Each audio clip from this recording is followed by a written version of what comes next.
প্রথমে আপনাকে অ্যাডমিনে আসতে হবে। অ্যাডমিন থেকে রিপোর্টিংয়ে ক্লিক করবেন এবং রিপোর্টিং থেকে ইমেল লগ সার্চ এই অপশনটিতে আপনাকে ক্লিক করতে হবে। এখন আপনার সামনে একটি উইন্ডো আসবে। এখানে খেয়াল করে দেখুন অনেকগুলো অপশন রয়েছে। আপনি কোন ডেটের মধ্যে ইমেলগুলোকে সার্চ করতে চান এবং টাইম জোন সেটি এখানে নির্ধারণ করা আছে।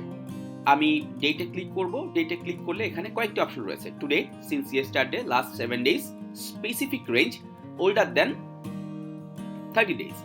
তো আমার যদি ইমেলগুলো ঠিক কোন সময়ের মধ্যে আমি পাঠিয়েছিলাম বা রিসিভ করেছিলাম, যে ইমেলগুলোকে আমি খুঁজতে চাচ্ছি বা যে ইমেলগুলোর আমি স্ট্যাটাস সম্পর্কে জানতে চাচ্ছি, সেই ডেট রেঞ্জটা আমি আমার মতো করে সিলেক্ট করে নিব। লাস্ট 7 ডেজ আমি এটাতে ক্লিক করলাম। এখন এখানে সেন্ডার যে ইমেলটি পাঠিয়েছে তার ইমেল অ্যাড্রেস অনুযায়ী আপনি সার্চ করে বের করতে পারবেন, বা সেন্ডারের আইপি যদি আপনার জানা থাকে সেটির মাধ্যমে পারবেন। রিসিপিয়েন্ট যিনি ইমেলটি রিসিভ করছে তার ইমেল আইডি দিয়েও আপনি সার্চ করতে পারেন এবং রিসিপিয়েন্টের আইপি দিয়েও এটা সার্চ করা যায়। পাশাপাশি সাবজেক্ট লাইন, ঠিক কোন সাবজেক্ট সম্বলিত যে ইমেলটি আপনি পাঠিয়েছিলেন বা রিসিভ করেছিলেন সেটা ডেলিভার হয়েছে কি হয়নি সেটা সাবজেক্ট লাইন দিয়েও আপনি বের করতে পারবেন। মেসেজ আইডি দিয়েও বের করা সম্ভব। তো আমি আপনাকে প্রথমে দেখাচ্ছি সেন্ডার দিয়ে। আমি সেন্ডারের একটি ইমেল এখানে লিখলাম। লেখার পরে আমি সার্চে ক্লিক করলাম।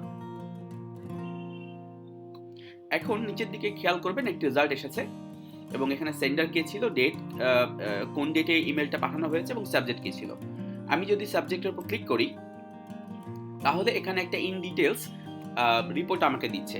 সেখানে আমার রিসিপিয়েন্ট কে ছিল, কোন ডেটে পাঠানো হয়েছে, মেসেজের সাইজ কত ছিল, অ্যাটাচমেন্ট ছিল কিনা এবং এটা রিসিভ হয়েছে কিনা এবং আমার ডেলিভারি স্ট্যাটাস কি, ইন ডিটেলস এখানে আমাকে শো করছে।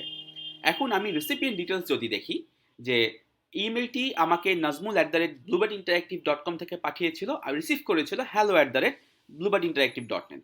এখন সে যে রিসিভ করেছে তার স্ট্যাটাসটা কি। আমি যদি ডিটেলে ক্লিক করি তাহলে খেয়াল করে দেখব যে এখানে আমি ঠিক কোন মাধ্যম দিয়ে, কোন প্রোটোকল দিয়ে এটি আমি রিসিভ করেছি এবং সেখানে কোন ডেট এবং টাইমে রিসিভ করেছি এবং এটা কি অবস্থায় আছে। মার্কড স্প্যাম এটি এখানে শো করছে যে এটি স্প্যামে চলে গেছে এবং আমাকে বলা হচ্ছে যে এটা ফিশিং হিসাবে কনসিডার করা হয়েছে এবং এটা সাসপিসিয়াস। এবং আমি যদি আরেকটু ডিটেলসে যাই, পোস্ট ডেলিভারি ডিটেলস, তাহলে এখানে আপনি খেয়াল করে দেখবেন যে লোকেশন আর্কাইভ, অর্থাৎ এটা আর্কাইভ হয়ে অবস্থায় আছে এবং স্টেটে দেখাচ্ছে unopen, unread, seen, marked as spam, অর্থাৎ এটি স্প্যাম হিসাবে ডিটেক্ট করা হয়েছে। এখন আমি আবার ইমেল লগ সার্চে যাচ্ছি। এবারে আমি সাবজেক্ট লাইন দিয়ে ফিল্টার করে আমি আমার ইমেলগুলো খুঁজে বের করব যে এই সাবজেক্ট লাইনে ঠিক কোন ইমেলগুলো আমাদের কাছে এসেছিল। আমি একটি সাবজেক্ট লাইন এখানে লিখছি যেটা দিয়ে আমি একটা ইমেল আগেই পাঠিয়ে রেখেছি।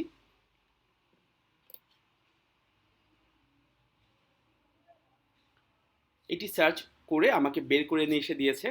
খেয়াল করে দেখুন, আমি এটির উপর ক্লিক করব। এখন এটিতে যখন ক্লিক করছি আগের মতোই যে সেন্ডার রয়েছে তার ডিটেলস এখানে আমাকে দিচ্ছে। কে সেন্ডার ছিল, তার ইমেল এবং রিসিপিয়েন্ট কতজন ছিল, অ্যাটাচমেন্ট ছিল কিনা এবং এটার স্ট্যাটাস কি, সব কিছু আমাকে এখানে দেখাচ্ছে। এখন আমি যদি রিসিপিয়েন্ট ডিটেলসে যাই তাহলে খেয়াল করে দেখব যে এটি জিমেল থেকে সেন্ড করা হয়েছে এবং কোন টেকনোলজি সেন্ড হয়েছে এটা দেখাচ্ছে এবং এটাতে কোনো এরর অবস্থায় নেই এবং দেখাচ্ছে যে এটি জিমেলের মেল বক্সে সাকসেসফুলি ডেলিভার্ড হয়েছে। So post deliver message details, এখানে আমি গেলে আমি আরও ডিটেলে দেখতে পাবো যে এটি আনওপেন অবস্থায় রয়েছে, আনরিড অবস্থায় রয়েছে, কিন্তু এটা দেখা হয়েছে এবং মার্কড ইম্পর্টেন্ট, অর্থাৎ এটি আমার মেইন ইনবক্সে হিট করেছে। অতএব আপনি এখান থেকে খুব সহজেই দেখে নিতে পারবেন আপনি যে ইমেলটি পাঠিয়েছেন আপনার ইমেলটি আপনার রিসিপিয়েন্টের ইনবক্সে ঠিক কোন অবস্থায় আছে, অথবা আপনি যদি রিসিভ করে থাকেন তাহলে সেটি কিভাবে আপনি রিসিভ করেছেন, অথবা যদি কোনো একটা ইমেল আনডেলিভার্ড অবস্থায় থাকে সেটির স্ট্যাটাস কি, কোথায় এটি এই মুহূর্তে স্টে করছে, বা রেসিপিয়েন্টের এন্ডে সেটি কি অবস্থায় রয়েছে, সেই স্ট্যাটাসটি আপনি আপনার এন্ড থেকে চেক করে নিতে পারবেন খুব সহজেই। সবাইকে ধন্যবাদ।